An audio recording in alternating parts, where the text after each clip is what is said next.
This is the first case, I think, that is going to deal with a situation that is not from sort of war or election-related violence. This is basically about extrajudicial killings within the so-called drug war.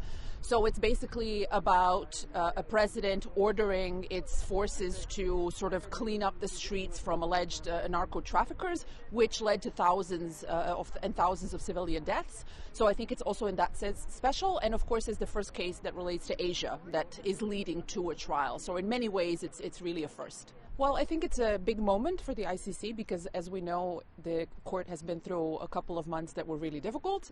It is currently under U.S. sanctions, which threaten to halt or at least diminish its operations across the world.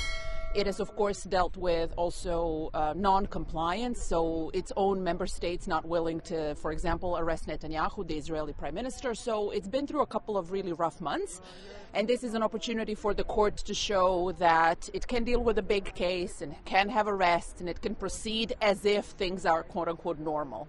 Well, I assume there's going to be legal challenges about him being transferred because, of course, the Philippines left the ICC, I think, in 2019.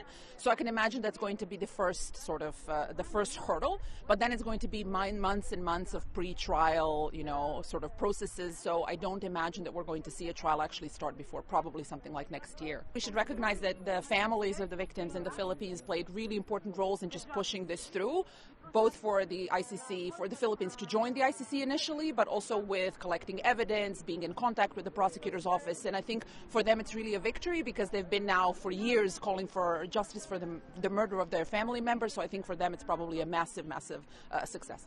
Actually, our clients, the victim survivors, they're very thankful to God because they say this is really an answered prayer.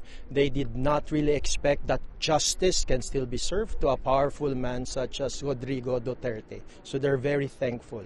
Well, it means that international justice is not just a Western construct. It's not just a Western idea. It's universal.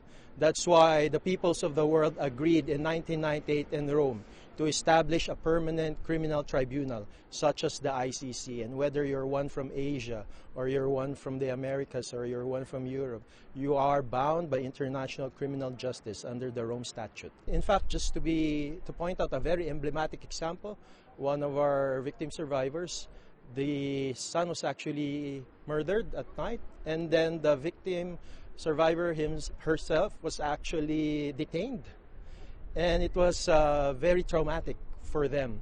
So indeed, this is a first step. The arrest and the surrender of Duterte before the International Criminal Court is the first step in the long way to justice.